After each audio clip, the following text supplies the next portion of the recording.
Hey, friends.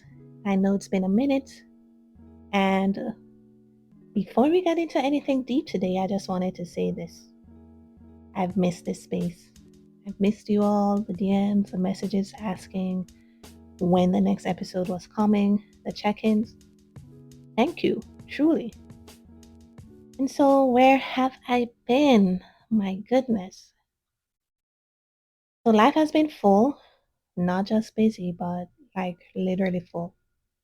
I've been in leadership school, juggling a full load of clients, showing up on social media, navigating transitions behind the scenes, and just lifing all of it. And in the middle of all that movement, I had to make a hard but honest decision, and that was to just pause the podcast and recalibrate. So, no, not quit, but just pause because, when your life feels like it's spinning on every level, sometimes something has just got to give. And sometimes you need to step back to preserve your sanity as well as your assignment. But good news, I'm back now.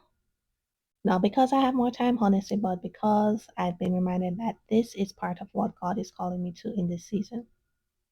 Speaking, teaching, pouring into people who are called, gifted, and maybe a little overwhelmed by the weight of what they carry.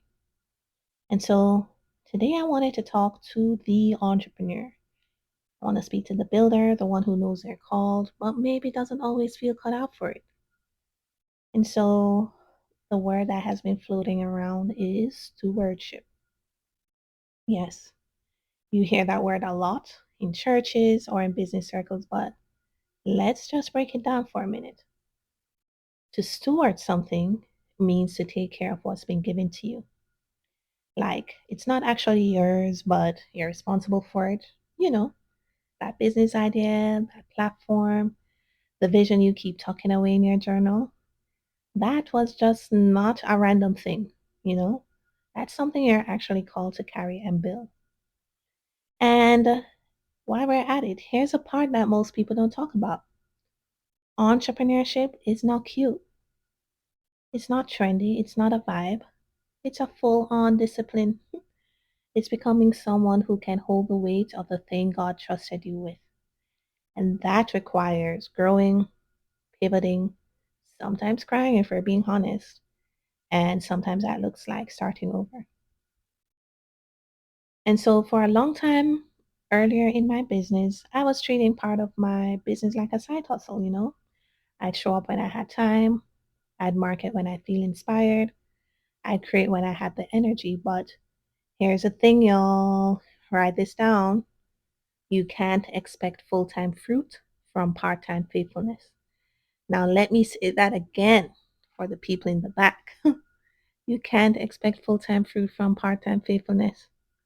At some point, for me, I had to decide, am I going to treat this like a cute idea or a real assignment? And that's when things started to shift. I tightened up my systems. I stopped waiting for clarity and started walking with what I did know. I got quiet when I needed to hear. I got help when I needed support. And slowly but surely, I started seeing the impact of showing up for real. But if we're being honest, entrepreneurship is really glorified online. You've seen the beach pics, the laptop lifestyle, the I made 10K in my sleep reels. But here's what they don't show you: the internal work it takes to stay consistent.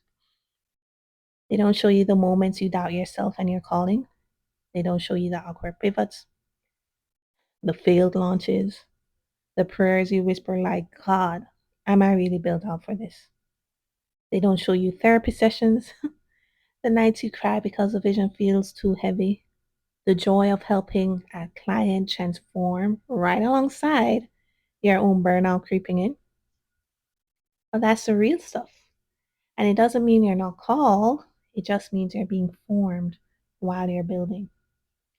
And so if you are in that place right now, feeling stretched, unclear, overwhelmed, behind, here is what I want to remind you. Pausing is not quitting. Recalibration is part of obedience, all right? You do not owe anyone constant content, but you do owe God your obedience, right? Stewardship requires structure. So if you keep treating your gift like a casual hobby, don't be surprised, friends, when people begin to do the same. I want y'all to build the thing like it matters because it really does. You know, your calling deserves your full attention, not your leftovers, not your guilt filled sprints at midnight. Build a rhythm that respects your vision, okay? Let me say that again. Build a rhythm that respects your vision.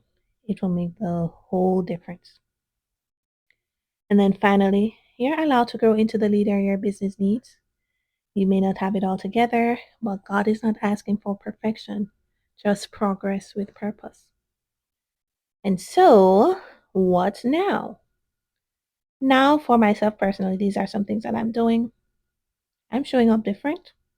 I'm building slower but deeper. I'm working behind the scenes, but I'm also speaking up.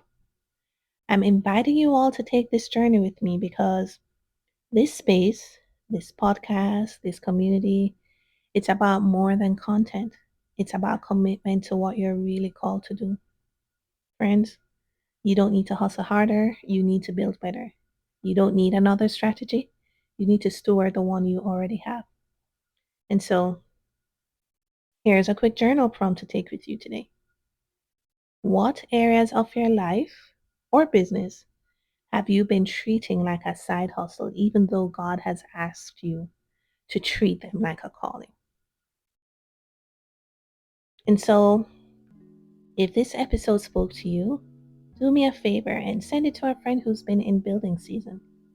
Let's normalize talking about the real side of entrepreneurship. And if you're ready to go deeper into building with purpose, stay tuned. We've got some bold and needed conversations coming up. Until next time, keep building, keep showing up, and remember, your gift isn't random, it's assigned.